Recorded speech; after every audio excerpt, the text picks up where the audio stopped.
कहते हैं कि जिसका कोई नहीं उसका ईश्वर होता है यारों, और वही ईश्वर कुछ अपने चुनिंदा लोगों को इस धरती पर भेजता है उन बेजवानों की रक्षा के लिए, उन बेजवानों की सुरक्षा के लिए, उनका दर्द समझने के लिए। ऐसे ही एक खास इंसान से आज मैं आपको मिलवाने जा रहा हूं। धर्मवीर इनका नाम है, गौशाला चलाते हैं। जो पशु पक्षी गायें, जो जानवर घायल हो जाते हैं, उनके दर्द को अपना दर्द समझते हैं और उनको उपचार देते हैं। कितने साल से आप ये काम कर रहे हैं? मैं ये करीब 19 साल हो गए मेरे को ये कार्य करते करते, 19 साल। तो 19 सालों में बड़ी दिक्कतें आई होंगी, क्योंकि एक मनोबल टूट जाता है एक समय आने के बाद। तो क्या कभी आपका मनोबल नहीं टूटा? बिल्कुल टूटा। मेरा 2 मकान थे, वो मैंने धीरे धीरे नीलाम हो गए मेरे, क्योंकि जो भी मैंने पैसा लिया बैंकों वालों से, वो मेरा सारा पैसा गौ माताओं के लिए और अनाथ गौ माताओं के में लगा। दुकानें थी मेरे पास, मैं खुद एक ठेकेदार था सरकारी गवर्नमेंट का जी, वो भी मेरा बंद हो गया मेरा, क्योंकि मुझे 24 घंटे गौ माताओं के मध्य में रहना पड़ता था। रात रात को मैं गौ माताओं के जैसे ही एक्सीडेंट होता था मैं वहाँ जाता था, उनके उपचार करता था तथा उनके खाने पीने की व्यवस्था करता था। तो उस समय जब मेरे पास सब कुछ था तो मेरा कोई सहयोगी नहीं था, तो धीरे धीरे इस चीज़ में मेरे सारे मकान और दुकान चले गए। अब उनको रखने की व्यवस्था थी, रखें कहाँ, क्योंकि कोई भी गौशाला वाला उन घायल गौ माताओं को, घायल जानवरों को कोई भी नहीं लेता था, भगा दिया करते थे हम लोगों को कि ले जाइए आप अपने यहाँ।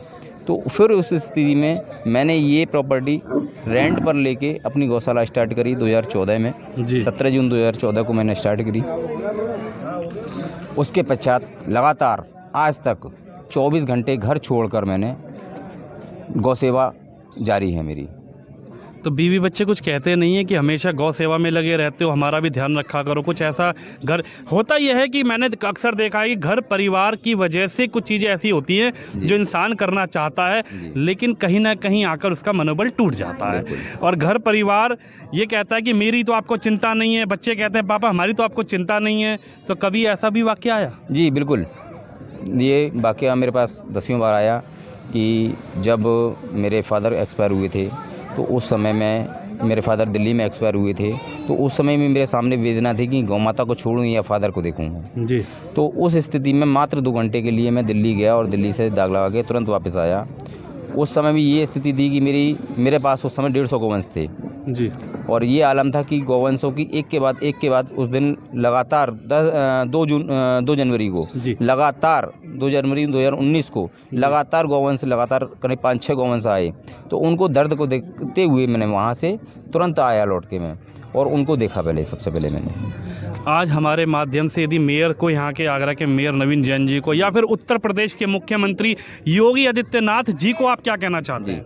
मेरा मुख्यमंत्री योगी आदित्यनाथ जी से नम्र निवेदन है कि अगर वास्तविक गौ सेवा करवानी हो तो जितनी भी गौशालाएं हैं उनको जनता के हवाले कर दिया जाए, अधिकारियों के हवाला ना किया जाए, क्योंकि उसमें बंदरबांट लगातार हो रहा है। ऐसी स्थिति में गौ माताएँ भूखी मर रही हैं, तड़फ रही हैं। एक दिन में 40-40, 45-45 गौ माताएँ मर रही हैं। मेरा नम्र निवेदन है कि ऐसी स्थिति को संज्ञान में लिया जाए जहां पर गौशाला वाले उन गौ माताओं को मार रहे हैं।